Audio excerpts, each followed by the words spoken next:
Well, friends, there really isn't an easy way to say this, but Canada is broken in several ways, and it has been for some time now. Because we lack a distinctly Canadian identity, we are culturally broken and morally bankrupt. Because of greed and self interest, our medical systems and structures are beyond resuscitation. And because of corruption, our legal and judicial system is empty of real justice and righteousness. This would all be a cause for distress and fear, except for one very important consideration, and that is that Jesus is squarely upon his throne, and though our nations rage in rebellion, he is in no less in control. It's January 23rd. I'm Andrew DeBartolo. That's Matt Hallick. This is Liberty Dispatch.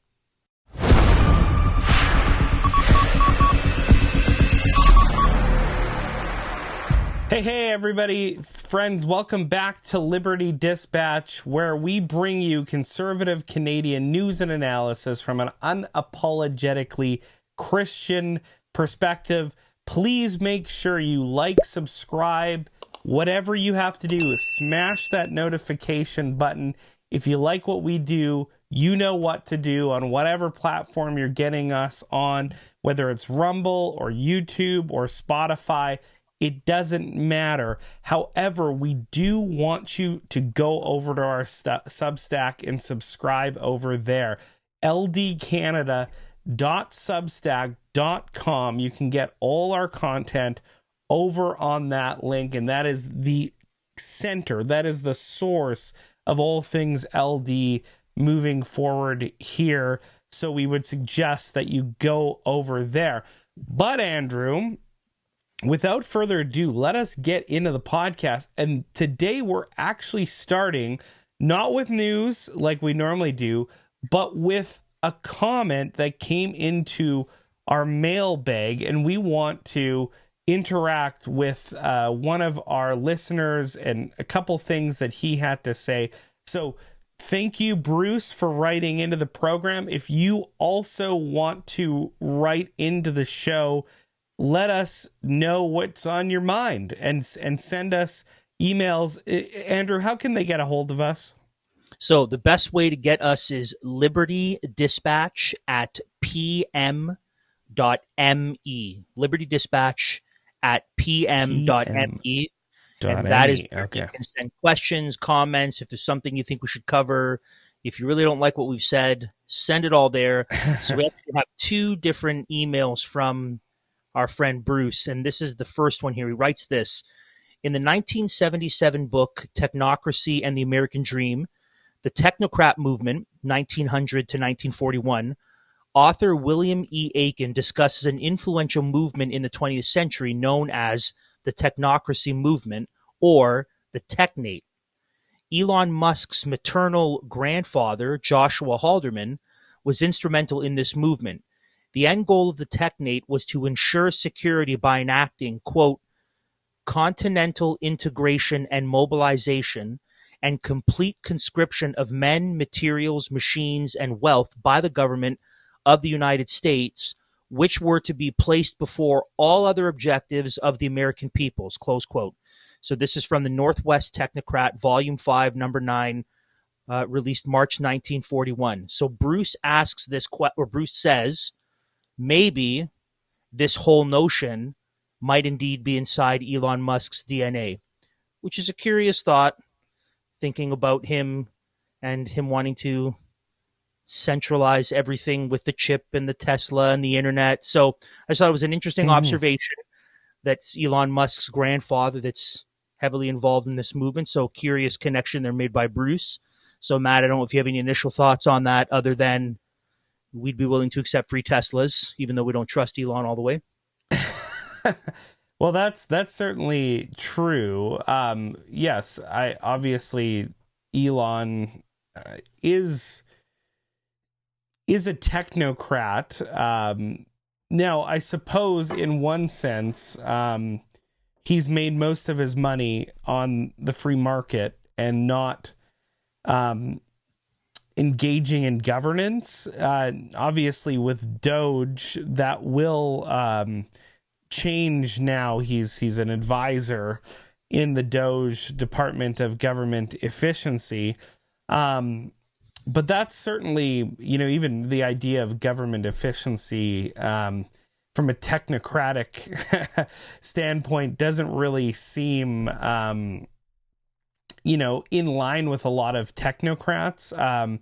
But certainly it's something to watch out for, right? I think cronyism, regardless of what form it takes and who's a part of it, is always something that you really want to have a heads up with. And I think there is some concerning, like truly concerning aspects that as conservatives, as Christians, who, we have to be principled people more than partisan politicians, right? We have to be awake to it. And even the idea that I think even within Trump's current, presidential reign here, you've seen a lot of the tech bros now warm up to him. I tend to think that's because a lot of these guys are shrewd dealers. They know that Donald loves a deal. They want to be in the inside. And unfortunately, there is an aspect to Donald Trump that is less free market than we would hope for. And that's where he, I don't think, is above trying to pick and manufacture winners and losers within the economy. I think he'll do overall much better for the economy by getting rid of a lot of regulations and getting rid of a lot of bureaucracy. But there are concerning elements. And I think Elon is an interesting figure. He's hard to pin down. He's certainly had a ideological shift of a pretty extreme nature over the last 4 years. So we can hope that he's not a part of the globalist technocracy, and certainly a lot of what he says would be, at least counter signaling it. But there are some obviously concerning portions of, I think, Elon's world and life view. The fact that he's not a Christian is the biggest of them all. Yeah, I would advise against taking the Neuralink chip. That's just me. That's well, opinion. yeah, and like right there, and his fascination with planting a flag on Mars, these are all things that are pretty much not on my bingo card of things that are of any relevance or importance. That is correct. But I suppose that's what Elon is all about, and God love him, and God save Elon. That's what we can say. So Bruce has this other comment. This is a much quicker email. He wrote this: Trudeau and Freeland are UN and WEF puppets. Correct. 100%. Mark Carnage is a UN and WEF puppeteer, and thus is far more dangerous. Oh yeah. Yeah, I think Mark Carnage, we did a thing called Mark's Carney. I think he's much more of an ideologue who's in the inside, right? I think this is a great distinction that Bruce is making. Trudeau and Freeland are the puppets, but Carnage or Carney, he's one of these globalist insiders, right? He's behind a lot of this policy, right? And I think we said that on the last program is, he's really the neck that was turning the Trudeau regime's head. And it was for that reason that, before Freeland left unceremoniously and she resigned, Trudeau had all sorts of machinations to throw her under the bus and install Carney. But obviously, we've seen that how that's all played out. So that's a very important distinction, Bruce, and you couldn't be more correct.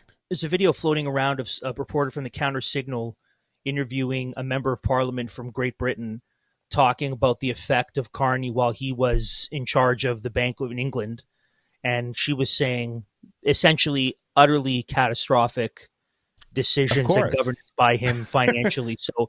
We'll see. Yeah. At this point, I think he will probably, and I think this is a longer conversation we can't have now, but I think that here's the short version of it, and I'm interested to see what some of our listeners say. I think that if we rewind 20 years, so the Liberal Party of the 80s has Trudeau Sr., right? Late 70s, early 80s. And Trudeau Sr. represents a figure who is, exciting in the culture. The media loves him, charismatic guy, and he wins. And then eventually he is replaced by a conservative who takes his place. The next person that the Liberals run is the opposite of that. So the next person they run, the next Liberal Prime Minister in Jean Chrétien, is the opposite of that. Boring. Yeah. Just kind of vanilla. Okay, now, after Chrétien, the Conservatives run Harper. And Harper is whatever. He's all right. Then they run Trudeau. And Trudeau is not like Harper and also not like the previous Liberal Prime Minister, but more like his dad. And so it's almost there's a shift again, charismatic, young, appealing to a different crowd as the foil to Harper. Now, Trudeau wins.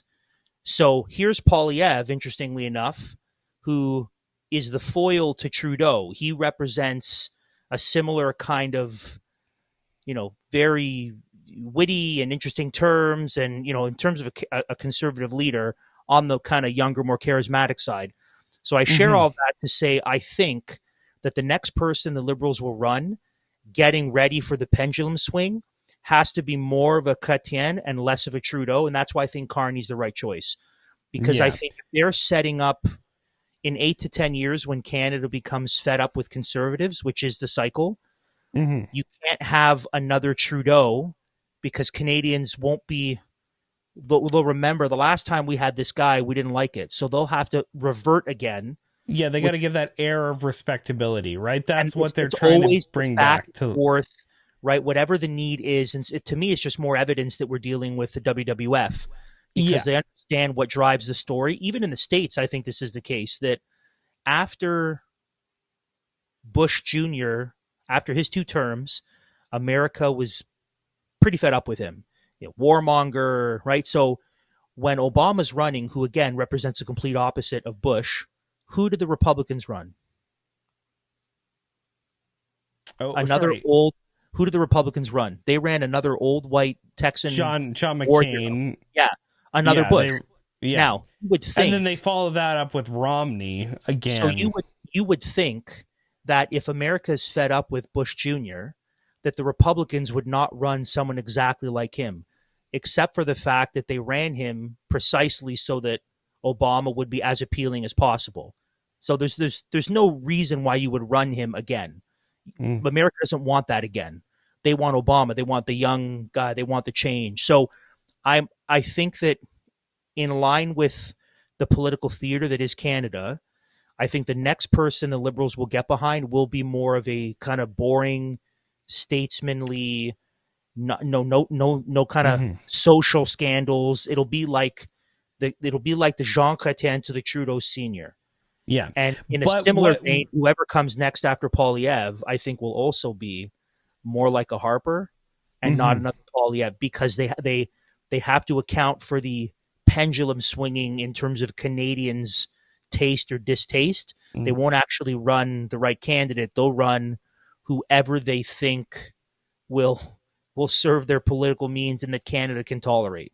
So that's my put a pin in that. We'll see what happens in 8 years. Yeah, I think that's what we're dealing with. I think the important thing to understand that though Carney, and this gets to what I think Bruce is getting at, is though Carney might seem more bland, more boring, more statesman-like, he is no less radical. He is no less radical, not even a little bit. Before we move on, Andrew, people are probably wondering, hey, Matt, where did you get such a beautiful red gaudy hat that says Make Canada Great Again? This beautiful thing. Well, it just turns out, Andrew, this is part of what we were talking about when we got some new things going on in the new year. And we got a couple different hats for sale. Help support the show, support what we're doing. Go over to Mega, that's MEHA, right? Get it? MEHGA.ca. You can go over there. We're having a sale. We launched for the inauguration of Donald Trump. So celebrate the inauguration of the 45th and now the 47th president of the United States of America. You can get this hat that I'm wearing right now, which is just the OG Make Canada Great Again. You got a Canada leaf on the side, strong and free on the back right there. It's backwards, but that's okay. And then you can also get the mega hats, which are these beautiful, like really premium 5-panel, just gorgeous hipster dad hats or whatever you want to call them. They are super good for golf, for the beach, whatever you want to do. And one thing that Donald Trump has showed us, along with many things, is the fact that a hat can make a movement. And this is definitely a protest symbol to the rainbow people, the alphabet people, the BLMs people, the orange shirted, orange fingerprints, handprint people for the Every Child Matters. This basically encapsulates it all. So it's got a great message, obviously, that we support very much. And we think Canada needs its own mega movement. So go over to Mega, that's MEHGA.ca. Get your hats today. Free shipping for orders over $100. How can you go wrong, man? It's great stuff. So please go over there. It helps support our show, and hopefully it'll help us do more merch, because we have some really good ideas. Oh yeah, we have. So we're gonna. I'll drop some just so they can consider some of the ideas we have. I think we finally need to release the Jagmeet Singh thumbs up on the beard. Before he goes irrelevant. Thumbs up on the beard, thumbs down on the communism. I think we got to put that out. Yeah, I think we have to put on our cutting through euphemisms shirt. Mm-hmm. I think we have some ideas. We have some ideas. So let's move on. Let's get into our show. You know, financial services in Canada are dominated by the big banks and large multinationals. If you think about it, it makes sense. The elites don't want you to think outside the box, because that might provide you with greater financial freedom and make you less dependent on the state. We all need to say no to big government and no to big financial institutions, and work with independent companies like Rocklinc, who build customized portfolios based on your goals. They also build financial plans consistent with your values. Talk to our friends at Rocklinc Investment Partners. Rocklinc is a firm that shares your Christian values and wants to help you secure your financial independence. You can give them a call at 905-631-5462, or you can email them, info@rocklinc.com. That's Rocklinc with the C, info@rocklinc.com. Rocklinc is the group that I personally kind of trust my wealth and investments with, and on my family's behalf. So from someone who appreciates the brothers over at Rocklinc, you want to get connected with them. So the theme of our episode today, as I said in the lead-in, is that Canada is essentially broken. And Canada is broken in several ways, and the point of this episode will be looking at stories that highlight for us the different ways that Canada is broken. So the first way that Canada is broken is that Canada is morally bankrupt. Okay, by giving itself over to woke ideology and rejecting God, it's emptied itself of any truth, beauty, and goodness. So we have a couple stories that highlight that, and then obviously we'll have some comment toward the end of the episode. So this first one comes from the Western Standard. Quote, the Liberals amended Criminal Code Bill C-40 to establish a diverse commission that would have the power to repeal court rulings and order retrials, the same power the Attorney General had before. The Miscarriage of Justice Review Commission Act appoints a board of unelected appointees who would be handed sweeping powers to override judiciary decisions. Now, I mean, that's pretty awful. But what's even more awful is how they determine who should be and must be on said board. So the Western Standard continues. The commission specifically seeks diversity and has a whole section based on that premise. So this is from the legislation. Quote, in making recommendations for commissioner appointments, the Justice Minister must seek to reflect the diversity of Canadian society.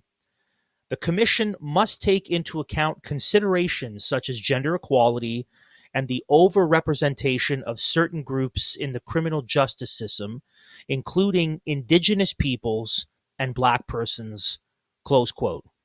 Now, what's ironic about this, which they won't tell you, is that I'm sure they would like half of the commission to be black people, which would be an overrepresentation because black people do not comprise 50% of Canada's population. So they're only Andrew, against that's just part of reparations, right? Yeah, that's just part of reparation. Not every overrepresentation is a problem. No. Only white, male, straight, Christian overrepresentation, that's a problem. Absolutely. And that is evident. Powers, they're going to have powers to override judiciary decisions. These are unelected appointees. Yeah, this is bonkers beyond. I don't know. This is a new level of bonkers. But again, does it surprise us that Canada's going this way?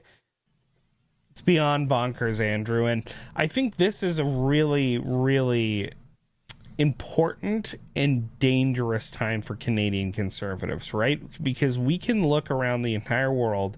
We can see that in Europe, south of the border, people are massively rejecting wokeism, right? There's a normie revolution that is going on, but in Canada, that revolution really hasn't happened to the same extent. And it certainly hasn't happened in pushing back in serious ways in our culture. And that is really, really important because we cannot go to sleep. We can't let the feeling of the normie revolution happening across Canada lull us to sleep where, you know, things like this that are changing the nature of the judiciary in Canada are going by without us even understanding what's happening. And likewise, not resting in the fact that, people are generally more conservative, throwing off wokeism across the world, but then nothing's actually happening in Canada. Because the sad part, Andrew, is in Canada, we celebrate corruption and we celebrate those who would corrupt children and punish those who seek to protect children from all forms of abuse. And this is really highlighted in our next story from LifeSite News. On January 16, lawyer for Mission 7 Ministries, Director Derek Reimer, Andrew McKenzie, his lawyer, Andrew McKenzie, filed an appeal to a sentence handed to Reimer right before Christmas, which saw him placed under 1 year house arrest and 2 years of probation for protesting a drag queen story hour event targeting kids at Calgary's Saddletown Library in spring of 2023, which we covered on the show. Government lawyers had been seeking to sentence Reimer to jail time for his protest against the LGBTQ agenda. Quote, "This is Canada and this is not criminal, and we cannot allow ourselves to be bullied into silence by a perverted agenda," Reimer said, adding that he is confident and looking forward to being presented before 3 judges simultaneously. "I'm feeling confident with the higher level of accountability now to uphold the law and not being as easily derailed by a political bias like we saw with Justice Mall," he said. "I maintain my innocence in opposing Drag Queen Story Hour to a library manager." And there you have it, Andrew. Those who would stand in the breach for the well-being of children are those very same people who are targeted with criminal offenses under our current regime in Canada. Which is consistent with Canada culture and politics, because those who would also defend preborn children from destruction get in trouble. Those who defend preteen children and teenagers from having their bodies mutilated also get in trouble. And those who would encourage teenagers and adults to embrace God's design and not see the destruction of their soul with regard to sexuality also get in trouble. So that is our Canadian take on things, that everyone who would defend innocent people and protect them from legitimate harm and threats are posed as the enemy and are then punished by our judicial system, like Derek Reimer. Evidence of God's judgment on our nation. Woe to those who call evil good and good evil, for those who put bitter for sweet, right? In the words of the prophet. Yeah. So this last story here, we want to talk about that cesspool known as Ottawa is actually on its way to becoming a WEF trial city. What I mean by that is that Ottawa, according to the Ottawa Citizen, is all geared up and has all the systems in place to become a 15-minute city. So the article reads like this, quote, "The rise of the 15-minute city seems to be certain in Ottawa. According to a new research platform from Sony Computer Science Laboratories in Rome, Ottawa already provides a lot of access to necessities and amenities across 9 categories: outdoor activities, learning, supplies, eating, moving, cultural activities, physical exercise, services, and healthcare. Residents from Orleans to Canada, from Vanier to Richmond, can easily reach desired services or amenities on average in 16 minutes by bicycle, to be sure. There are many factors compelling the adoption of the 15-minute city. Some people are increasingly turned off by accidents on the road and would rather not drive distances. According to the Ontario government, there were 13,000 road collisions between 2017 and 2019, resulting in 22 fatalities annually on City of Ottawa roadways. Parking also takes up urban space. Municipalities across North America are now exploring car-free streets." Now listen to this last line from the article and tell me if Matt and I are not non-prophetic prophets, but not really. "The pandemic, though, may have provided the tipping point to this urban transformation. To use Richard Florida's words, it alters the microgeography of a city, the distribution of its shape and form. The geographies of work and education are going to change. Commercial districts, which for a long time separated where people lived and worked, are in for a big makeover." Now, this is not, the Ottawa Citizen is not some super spooky tinfoil conspiracy publication. The Ottawa Citizen, if I'm not mistaken, is a subsidiary of the Toronto Star. Sorry, the Toronto Star, or the Star Enterprise. So if you read the article, and we've linked to it, they're in favor of a 15-minute city, but even they admit that the pandemic essentially moved things toward being ready for the 15-minute city. Now, they would just call that a blessed coincidence. We would say that's by design. And Klaus Schwab and the WEF would also say that's by design. So we're just going to take them at their words. But that's Ottawa. So if you live in Ottawa, move. Get out of Ottawa now. It's awful anyways. It's awful. It's an awful place to live. It's beautiful. And it's funny that they invoke Richard Florida in that, because Richard Florida is a crazy globalist technocrat. Like, you can see in who they even bring in as their experts and their sources, which way they're bending towards. So it's not as though Florida doesn't have an axe to grind in this. He's like an urban studies developer who is completely sold out to the WEF, One World, global SDG governance. Richard Florida is a promoter of the 15-minute city, and it's amazing to me that is the voice they bring in to act as the expert here. I'm guessing to give an air of some legitimacy in what they're talking about. But Lo and behold, Andrew, who knew that the pandemic was a foot in the door for like ordinary ramping up of crazy totalitarianism? We did. We did. Yeah, we did. Yeah. We did. Yeah. All right. Moving on. Attention, all you salespeople, account executives, and entrepreneurs. I mean, you're probably driving from one client meeting to another right now. I mean, the reality is most of our listeners listen to us by audio because rather than sitting in front of a computer screen and looking at our beautiful faces like lefties in their parents' basements playing Fortnite and eating Cheetos, you're responsible and you work because you're a functioning adult. So you're probably on the way to a meeting and you're on the way to do business. So that's exactly why you need SalesNexus. SalesNexus lets you automate everything except the one thing you are great at, which is building relationships with customers. So do more of that. Grow sales faster, build customer relationships that put your kids through college. SalesNexus will automate emails and text messages while you're closing deals. SalesNexus is the salesperson's best friend. So you can try SalesNexus free for 30 days at salesnexus.com and make sure that you tell them that we sent you. salesnexus.com. Make sure you tell them that it's the friends over at Liberty Dispatch that sent you.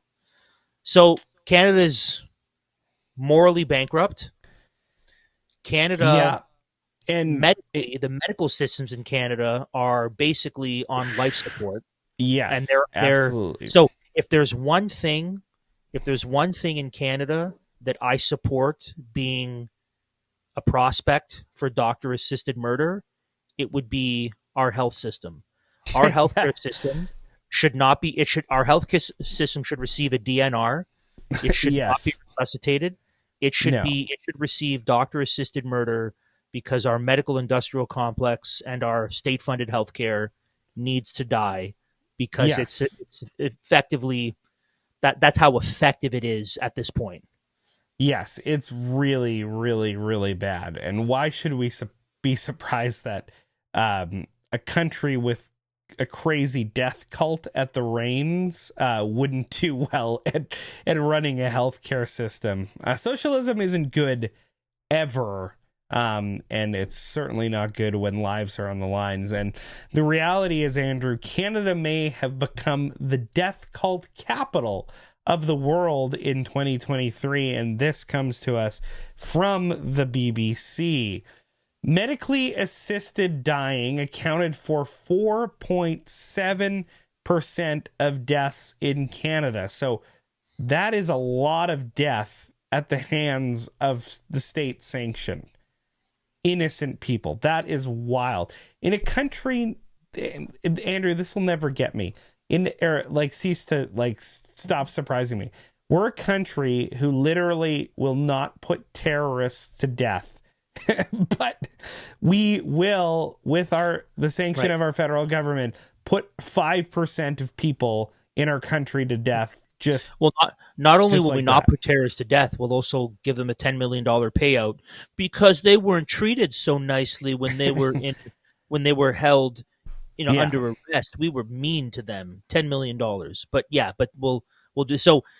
I mean, what that translates into. So the article in a bit will talk about what the numbers actually mean. Yeah, it's pretty shocking. It's shocking. Well, that's the crazy part. I just want to harken back to, so Ottawa is trying to get rid of cars apparently because they have 22 annual deaths. Just keep that in mind as I read you these numbers, okay? So the country's 5th annual report since euthanasia was legalized in 2016 showed around 15,300 people underwent assisted dying last year after being successful in their applications. It's a little bit more than 22 people, a little bit more. The median age of this group was more than 77. The vast majority, around 96, had a death deemed reasonably foreseeable due to several medical conditions such as cancer. In the small minority of other cases, patients may not have been terminally ill, but sought an assisted death due to a long and complicated illness that had significantly impacted their quality of life. So I just want to jump in here just for a quick second. I got to jump in here. And this, by the way, if people have asked me periodically over the last number of years, when did you know that the COVID thing was a sham? Like, when did you? At what point were you disbelieving? At what point were you skeptical? Was it right away? Like, what put it over the top? And I've talked to people, and some people right away, 6 months, a year. For me, it was from the very beginning. And the reason is what you've just read. Because what we've just seen is that people who because they're old and because they're already ill, whose deaths are foreseeable, the Canadian medical establishment says, okay, kill them. Like, if they're going to die soon because they're old and they're ill, kill them. And if the quality of their life is reduced, kill them. So this is the honest opinion of our medical system. So during COVID, when they told me, no, we need to do everything in our power to save all the old people. We can't let any old people die, even if they're 85, even if they have 5 comorbidities, even if the quality of their life is terrible because they're isolated from friends and loved ones. It doesn't matter. We can't lose a single life. That was the lie. So this is the real Canadian medical system, which is if they're old, let them die because it's easier. So when they told me, no, we need to save every life possible, I remember thinking, no, but that's not who you are. You are not in the business of saving as many lives as possible. You're let them die if it's inconvenient. So that's why I didn't believe them from the beginning, because I know that they actually don't care about old people who are ill, because they actually want to kill them. And they're not. The medical establishment in Canada is no longer working off the first principle of first do no harm. They're hey, if death is reasonably foreseeable, which is to me the most vague standard you could possibly have. I mean, anybody over 70, death is reasonably conceivable. I think the new first line of the medical code is honor the shareholders. I think that's the new. Yeah, probably. That's the new Hippocratic oath is make sure the shareholders are happy. Something about DEI. There's too many old whiteys out there. Anyway, just baby boomers, we got off them. I wanted to throw that in because I find that this is the real face of our medical industrial complex, not what they presented 5 years ago. What they presented 5 years ago was the veneer in order to consolidate more power and more wealth. And we need to, so the next time they try this play, which will be they're going to go hard with some of the climate stuff. The next time they try the same play, which is, we need to save as many lives as possible. We don't want anyone to die because of climate change. Hopefully at that point you can say, but you just told me we should kill all our old people because they're going to die soon anyways. Yeah. So how many people are dying of climate change per year? Well, it takes a long time to get to 15,300 people. If you believe the climate change causes heart disease and miscarriages, that's right. Yeah, then sure, climate change is very dangerous. Anyways, they probably all those 22 car accidents in Ottawa were all a result of climate change. The sun is too bright. It's crash. But I mean, this is serious data, and we have to keep in mind, right? So the narrative that is being pushed here is, well, most people who are getting, the outstanding majority of people who are getting made are those they're old, they're infirm, they're going to die. Not a big deal. This is going to be used as a predicate to further push radical made agendas, which is already on the table, right? And had it not been rebuffed multiple times, we would be in a situation where the plan is still for March. The plan is for exactly. Now, we'll see how it plays because Parliament's been prorogued, but we have a story later where maybe Parliament won't be prorogued into March. But as it stands right now, the doctor-assisted murder program in Canada is set to expand to any adult with any form of mental illness or disability that their quality of life is so diminished they can't live. this March. So we're just 2 months away from another expansion. Exactly. And so if we're at 5% now, just think of those numbers when the standard is greatly diminished, and taken from primarily medical, physical reasons, and then, mental, psychological reasons are incorporated into the justification. Yeah. So the article goes on, Andrew. More than 320,000 people died in Canada in 2023, and 15,300 of those deaths, about 1 in 20, so that's how you get roughly the 5%, were medically assisted death. Suicide, murder, whatever. Those are better words than that euphemism. The figures released on Wednesday by Health Canada show that the rate of assisted dying in Canada increased by nearly 16% in 2023.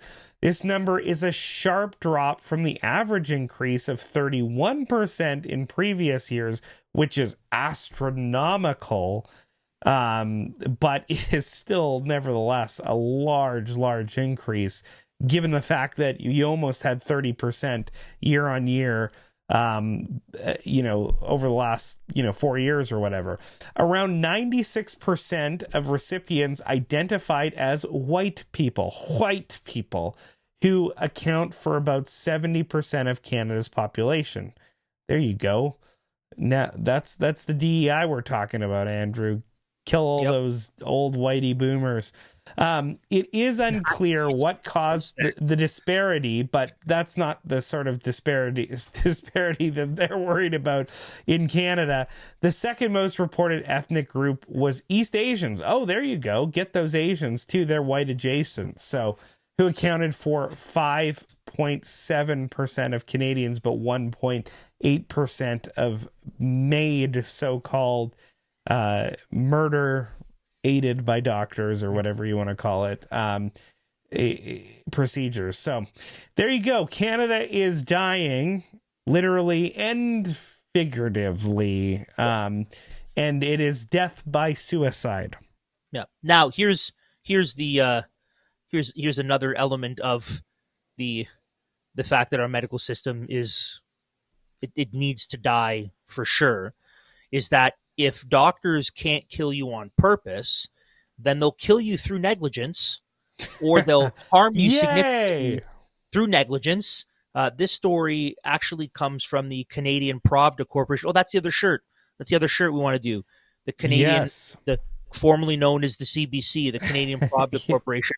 So this is a story that they broke. So if they're going to talk about this, which is not, doesn't present the progressive medical establishment in a favorable light, you can almost certainly believe them, because they probably tried their best to color it with the best rose-colored glasses possible. So, quote, in late November, a surgeon at Winnipeg's Health Sciences Centre began removing dead tissue from Roseanne Milburn's right knee with the intention of stitching her up later that day after she was seen by an orthopedic surgeon at Concordia Hospital. Okay, remove the dead tissue. I'll stitch her up later that day. She was sent to Concordia, but couldn't be transferred back to HSC because there wasn't a bed available for the specialist to finish the procedure. Oh, let's just start cutting away at her knee and not finish the job. That makes a lot of sense. Instead, she spent, get ready, 8 days, not hours, 8 days, languishing at Concordia with a painful open wound. Once she finally got to HSC, due to long delay in stitching up the wound, she said she was told her leg wasn't salvageable, and they amputated her leg.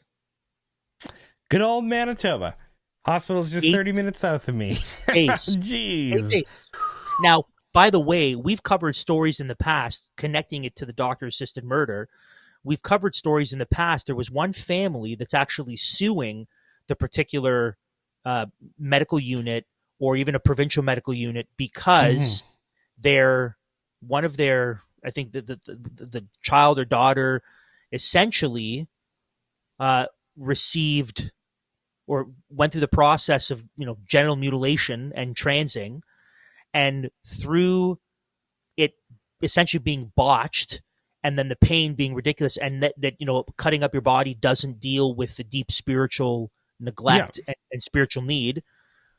This person, so discouraged and so distraught because cutting up their body didn't help them, the doctor said, well, you might as well, you want to kill yourself? You want to do MAID? You want to end it? And then the person said yes. So the family's suing the hospital. So I wasn't being hyperbolic when I said, if they don't kill you intentionally, they'll kill you through negligence or destroy your body through negligence and then kill you to cover it up. That's just exactly. And that's horrifying. And I hope this lady sues and wins a ton of money for that suit, because she deserves to get compensated for that gross negligence. Oh man, Manitoba. Speaking of gross and ghoulish, this is a story from LifeSite News. In Canada, not only do we pay to murder our own preborn babies within our country, we actually pay to send people to other countries to engage in international infanticide. Quote, according to information published December 18th by Patricia Maloney, from 2023 to 2024, Ontario sent 19 women to the United States for abortions, which were covered by taxpayer dollars under the Ontario Health Insurance Plan. That's OHIP for those of you who don't live in Ontario. Ontario sent 19 women to the United States, and OHIP pre-approved these abortions to the tune of $229,995 US, or about $327,608.28 Canadian, the report found. That is roughly $12,205 American, or $17,381.58 Canadian per abortion.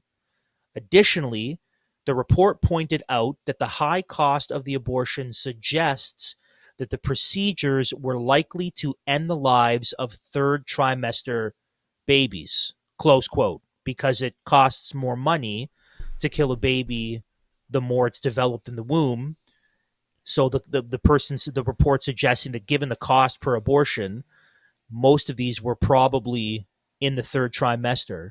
And if you live in Ontario, as I do, your tax dollars, right? I'm sure you didn't want this. I didn't want this. But the money that our provincial government steals from us without asking and doesn't use it to fund righteous, God-ordained purposes, which there's a place for taxes in order for the state to do what God requires them to do. But rather than do that, they stole my money and used it to pay for women to murder their babies in another country.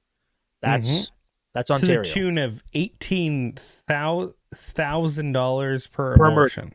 Per murder. $18,000 per month we paid for it. That's our healthcare system. So it's not exaggeration to say that Canada's healthcare systems, both federal and provincial, because it's not really, people think healthcare in Canada is solely provincial. That's not true. We know this because every year the federal government holds it over the heads of the premiers saying, hey, if you want to receive this extra special funding, you better play nice with us. So it's both federal and provincial dollars backing healthcare.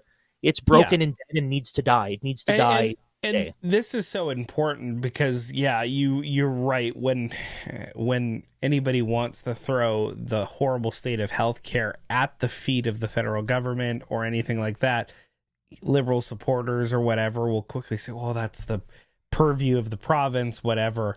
But that's also just living in a fantasy land that doesn't actually include reality. We all know that because socialism doesn't work, because it cannot work, because it's against God's free market system, there's all sorts of issues with it, incentive issue, calculation problem, all of these various things. It's just totally counter-creational.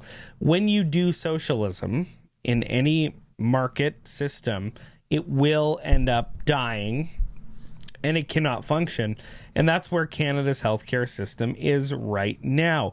Your dogs have better healthcare than you if you if you want to get healthcare for them. That's the sad reality in Canada. And Andrew, we're seeing over and over again the failure at every level in healthcare. And the point is, these massive bureaucratic healthcare systems are always underfunded by a lot. So the threat at the federal government taking any money away from the provinces is one of the most ultimate carrots that the feds can hold over the head of the provinces to keep them in line, because anybody who knows Canadian politics knows that the central core aspect of every provincial election, basically ever, it always centers around healthcare and the economy, and healthcare is such a big one. So, yeah, we covered a story. Canadian healthcare is bad. We covered a story a couple years ago where the federal government it came around that time of year where the federal government essentially was telling the provinces, "Hey, we have funding that we can release to you," but Justin Trudeau and his cabinet specifically held over the heads of the premiers, if you would like to receive this extra special funding for healthcare, you need to play nice and you need to be willing to be more generous and share some of this private healthcare information from your citizens with us. Essentially, the story we covered, and this again was during lockdowns. This was during the pandemic era proper.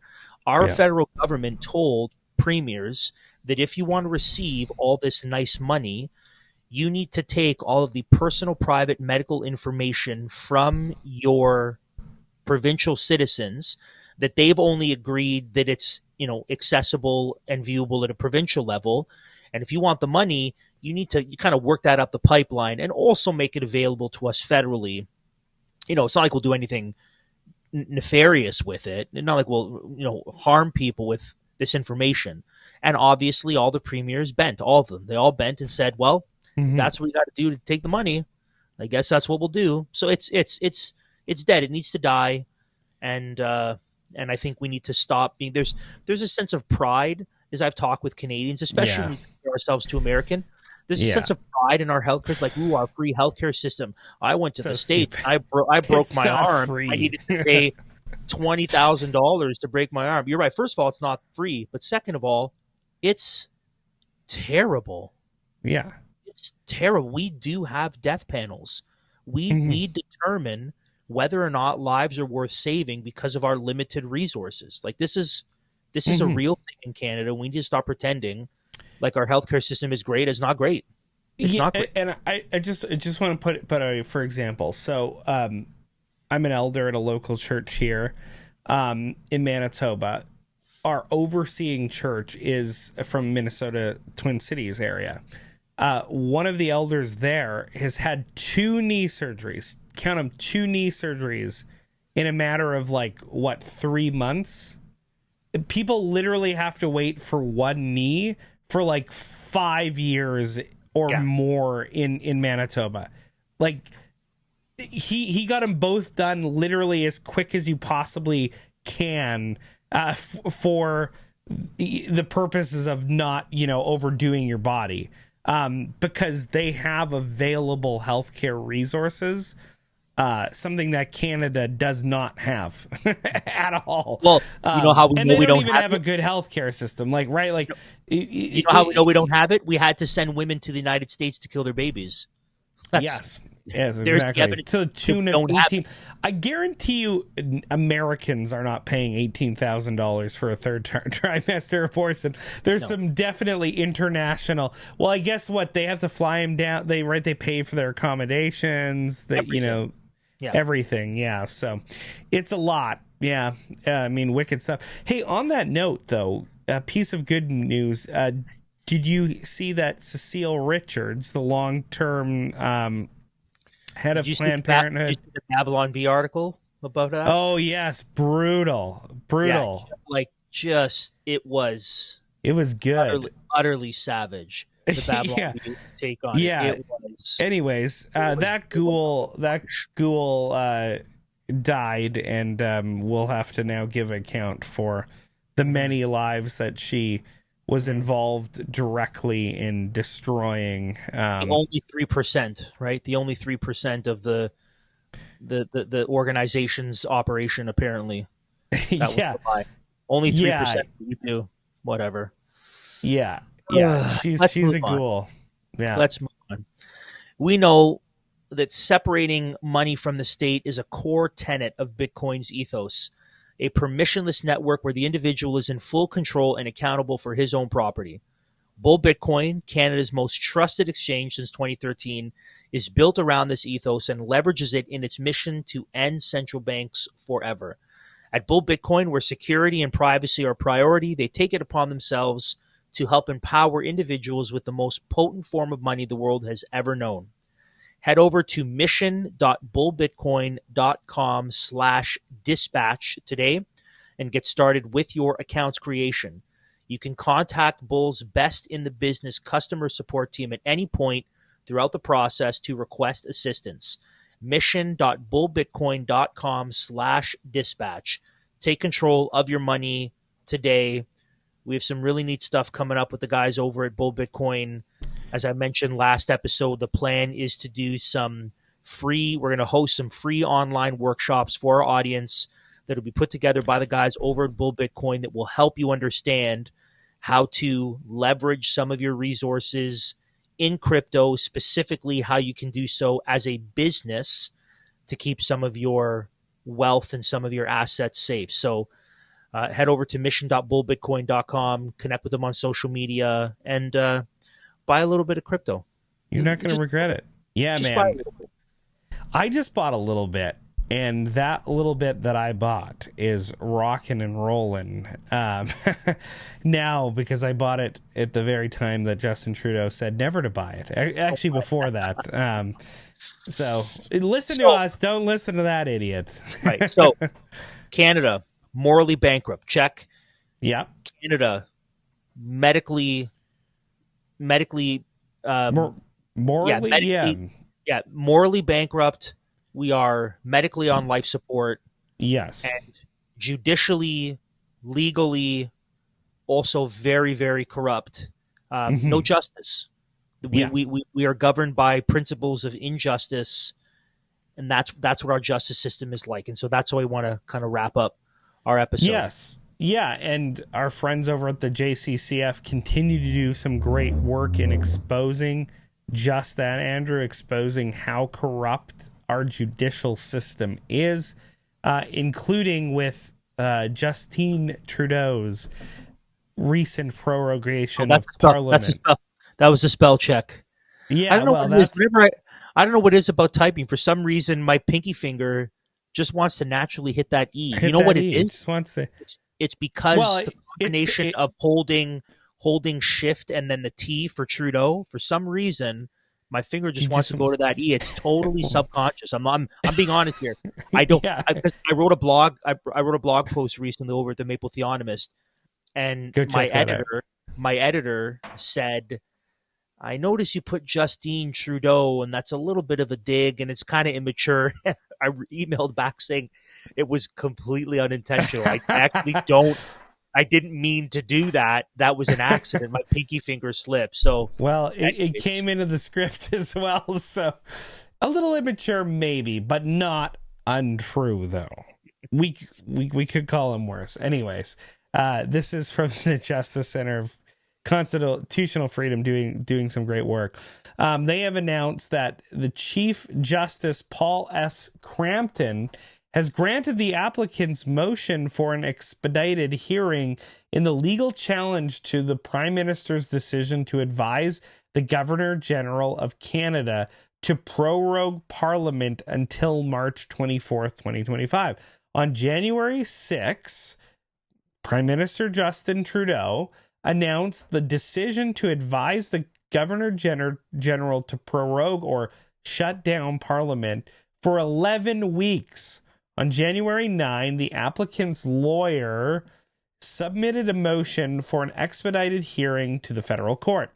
In their motion for an expedited hearing, the applicants expressed that the decision of the Prime Minister presented an intolerable harm to democracy, our parliamentary system, and the rule of law during a time when Canada faces a grave threat.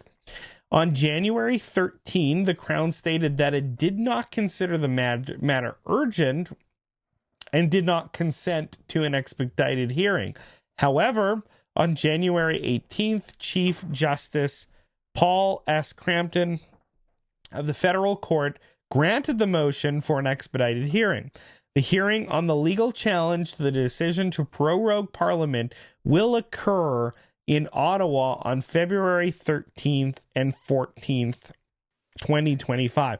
So not very urgent, but I'm glad this went through, and I'm glad that they continue to fight for it, because it is a total absurdity that a government that has been in power for 9 years and who has been underwater polling wise for the better part of the last 4 years could need more time so they could shut down government and our parliamentary system so that they can run their own internal political campaigns for their new leadership.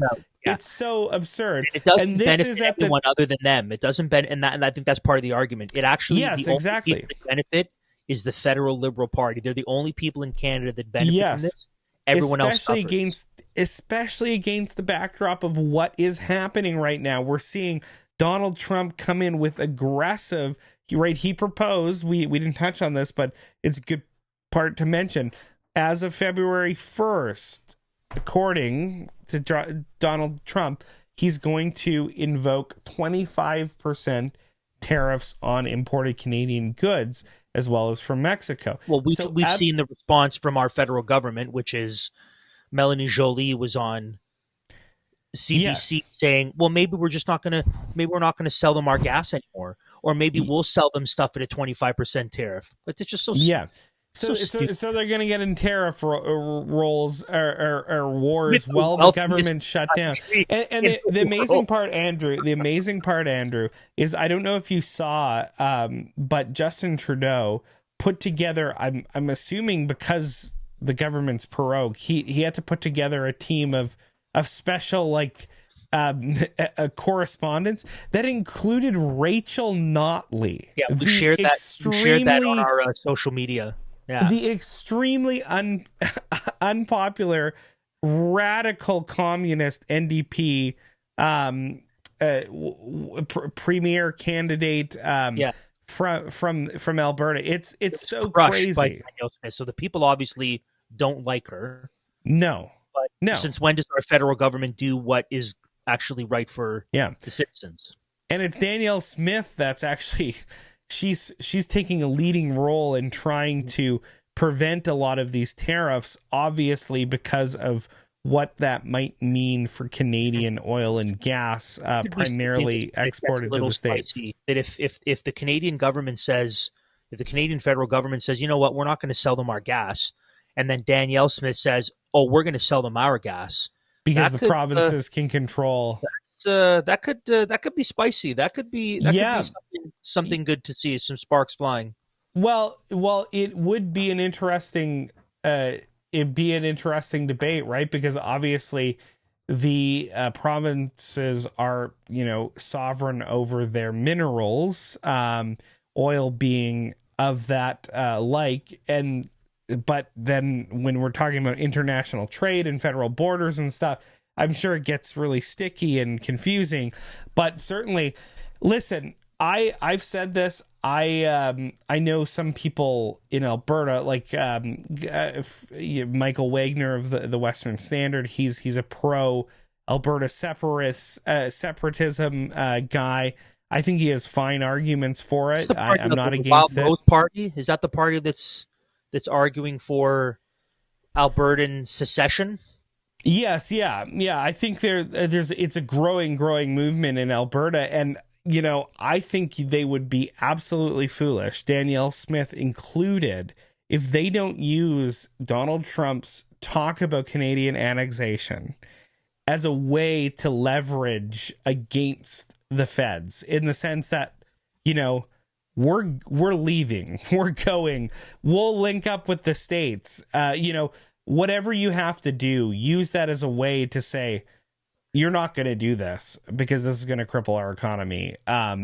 It'll be interesting to see, man. Lots of interesting stuff. But I really hope the long and short of this is that this prorogation does not go through, because it only benefits a small cadre of of political elites in one party and no one else to shut down this free parliamentary democratic system who can because still of a leadership race. So they might not be able to pass legislation, but even though Parliament is suspended, they can still expand the prohibited weapons list. They can still expand doctor-assisted murder. They can still Trudeau can still enact various executive orders. So it's not as if they can't do anything. They just can't. It's not a government shutdown. In Parliament, but the federal government, the Liberals can still do many things to destroy Canada. The difference is you don't have the debate and the discussion in Parliament where they're holding them accountable by the opposition. And more importantly, Andrew, is they're not subject to a confidence vote. Not until the Maserati Marxist gets his pension. Then and then it'll happen. No, exactly. So got one last story that we want to cover about the judicial injustice in Canada, and this is also from the JCCF. So the first story is the spotted good news. This story, not so much.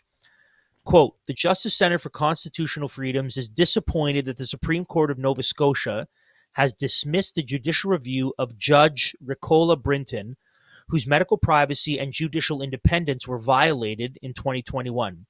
Ricola Brinton was a judge of the Provincial Court of Nova Scotia in 2021 when then Chief Judge Pamela Williams imposed a vaccine mandate on all sitting judges.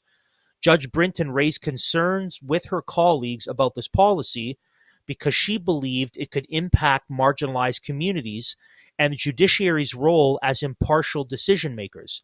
She declined to share her private medical information with Chief Judge Williams regarding her COVID vaccination status.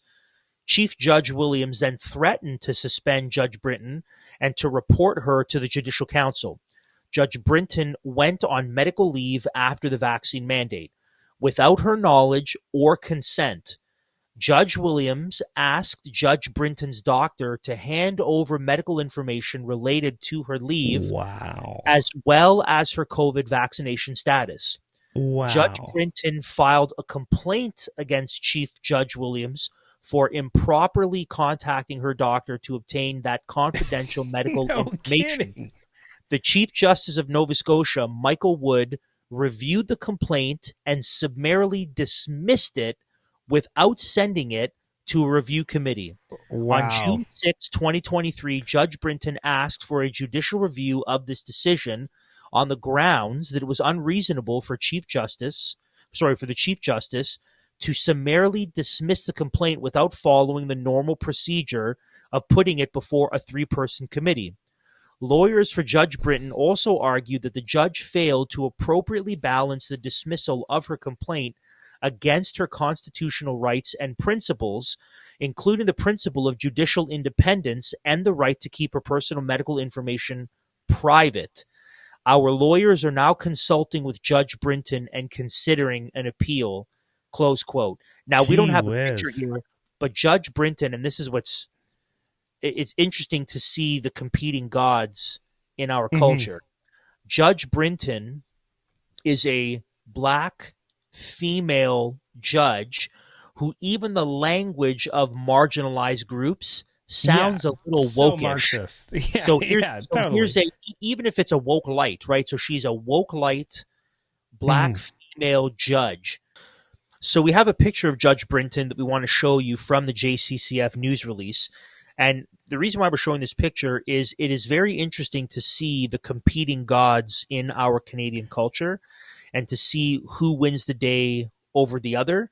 So Judge Brinton is a Black female, And given her language about the referencing the marginalized communities, I mean, that sounds woke-ish. So even if we say she's kind of woke light, right? So she's a woke light, She's black 100% woke. female, okay, a black female judge. So she hits a number of intersectional markers, and ideologically she's lined up. However, that won't save her from coming under the rod of the state if she doesn't bow before the altar of statism and status scientism. So even though she's a black female judge that's ideologically lined up with the progressive left, if she's unwilling to bow the knee to the gods of status scientism, even she will be sacrificed upon that altar. So even that doesn't save her. So it's interesting to see which god wins the day and what can save you and what can't save you from being sacrificed by these various false prophets and their gods. But this should be a terrifying story. And Nova Scotia, by the way, just in case anyone forgets, about a year and a half ago, Nova Scotia as a province passed legislation, and so this is why the judge ultimately dismissed the complaint. Nova Scotia made a law that your doctor, for whatever reason, if they're compelled by the state, must hand over your personal private medical information. And initially, we showed that the chief medical officer of Nova Scotia at first was opposed to this legislation. And then a day later, after they were threatened or paid off or whatever, then he said, oh, now I'm okay with it. And I remember because we were in Nova Scotia for the Politics in the Pulpit conference we did. And I remember I was sharing with the church in Nova Scotia saying, I don't know if you guys know this, but just this last week, your province made a law that your doctors, if they're compelled, have to hand over their personal private medical information. So that's why her appeal is fall on deaf ears, because the judge will say, well, the state is allowed to demand your doctor share your information. So, I mean, that is a very unsettling reality that if this can be the case in Nova Scotia, why couldn't this be the case anywhere else? Well, and that's the thing. That's the thing. The revolution will come for its own, and I'm sure Judge Ricola has been party to the sorts of judicial system or decisions that make it legal for statists to absolutely destroy medical freedom within Nova Scotia. And then guess who's one of the first victims? Well, it just so happens to be one of those judges, right? So this is the danger of a bankrupt country in all levels. We're bankrupt morally. We're literally bankrupting ourselves. We can't budget a balance to save or balance a budget to save our lives. Our horrible socialistic medicine system is on life support. We're killing our own. And now we're seeing top to bottom. We started off with corrupt judicial system. We're seeing the fruits of it in destroying lives, even lives of the judges who are in that system. It's a big time, wake up call to Christians in Canada and to all Canadians, right? We have work to do. We can't go to sleep. We need to make Canada great again revolution. The same things, the same rebuke that's happened not only in America with Donald Trump in his second term, but across Europe, that has to happen in Canada. Because listen, these things, they're entrenched in our system. Sometimes they're legally protected, as we've seen. And it's going to take hard, boring, unexciting work to push back against a lot of this stuff. And the thing that's going to be dangerous, and here's why I need Canadians to wake up and understand, okay? We're paying attention to what's going on across the world. The left is too. They're going to do everything that they want to do, sometimes aided and abetted by our government, often in the shadow of darkness, because they know that they cannot come to the light anymore. So the subversivism, it's still going to be there. They're still going to push this radical agenda. They're just going to try and do it quietly. But we can't let them do that. We have to continually talk about these things. We have to continually bring it to light. We need our own mega movement. Make Canada great again. We do want to show once again that you can get these sweet hats over at mega.ca. That's MEHGA.ca. Super easy to remember that domain. You can get your own beautiful mega hats for $45 and $47 respectively in celebration of the inauguration of one Donald J. Trump as now the 45th and now the 47th president of the United States of America. So go over to mega.ca, and that is just the beginning of hopefully a lot of merch that we're going to have coming out to help support our program and to really commemorate a lot of what we stand for here on the program. So mega.ca, go over there, get your hat today while the sale is still on. Yep. Head over to ldcanada.substack.com where you can sign up for our email list. We're putting out articles weekly. Our episodes will go there. Special stuff will go out there as well. And then when you want to email us, make sure you hit us at libertydispatch@pm.me. That's how you can stay in touch with us. And then obviously follow us on social media. So all our social media handles, you'll find us on Facebook, X, Instagram. It'll be Liberty Dispatch or LD Canada. Same logo. You'll find us there. If you've subscribed to our stuff in the past, you are automatically kind of subscribed to and liking our social media because we've just changed the names. But if you haven't yet, then you got to follow the show notes and go subscribe to all of that. Yeah, thanks for joining us. This our kind of second episode of 2025 as we're getting back into the swing of things. Mm-hmm. We've got a little bit of a new studio setting with this beautiful new microphone that I got for a sweet deal. The Lord blessed you. Yeah, for sure. So if my voice sounds smoother, more soothing, and more just buttery than normal, it's not because I'm putting up airs, it's because of the microphone. So yeah, we hope that even in the midst of a morally bankrupt, judicially unjust and medically on life support system, that the answer is to be concerned with not only personal holiness and obedience, but building family structures from the ground up where we teach our kids and in community to depend on one another and not on the state, to work for justice and to do what is right and apply God's law with equal weights and measures, and to build solid Christian communities so that we're not so devastated by what's happening in the federal government and in the provincial government, because we don't rely on the state and because they're not our daddy. And so we take care of one another. And the answer to immorality in the culture first isn't let's switch the culture. Now that comes, but the answer to rampant godlessness and immorality in the culture primarily is always personal morality and holiness and obedience. It has to start with you. Don't have sins in the closet. Don't have hidden stuff that can be used against you.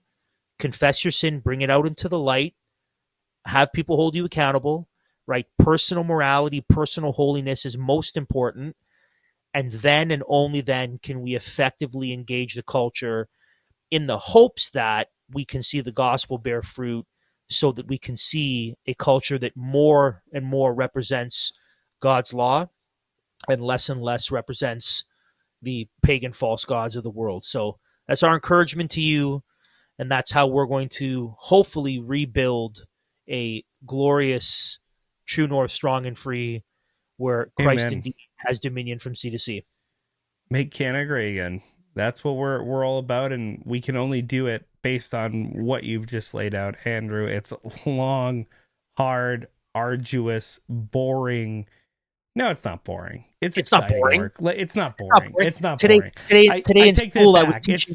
Today in school I was teaching a bunch of 12 and 13-year-olds about logical contradictions, contrariety, and subcontrariety, and just watching their little brains work and understand they will be so much smarter than us when they're our age, and they will have and just watching all the lights go off as they're making sense of how to think properly and how to reason properly, and that they will be able to, even more effectively than we do now, and certainly when I was their age, spot the lie, recognize the falsehood, call it out for what it is, and establish truth, because we're able to build those little minds. It is tremendously exciting to be a part. It is. What I meant is it's not that sexy, right? That's it. Yeah. It's not the stuff that you placard on the front of newspapers. It's not the type of stuff that gets you millions of views on YouTube or Rumble.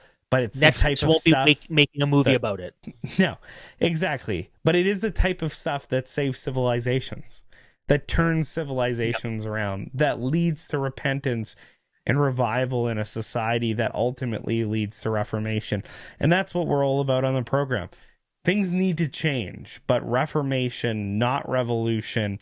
And reformation only comes through turning away from sin, turning your heart back to God, and as you said, Andrew, having yourself, your family, your church, and ultimately, yes, the state come under the sovereignty of the Lord Jesus Christ and recognize his ultimate authority, which Canada did at one point, right? Preamble, built on higher law, the supremacy of God. That's what we're calling for, a reformation to bring us back to those first principles, to make Canada great again. Join us in doing that, mega.ca.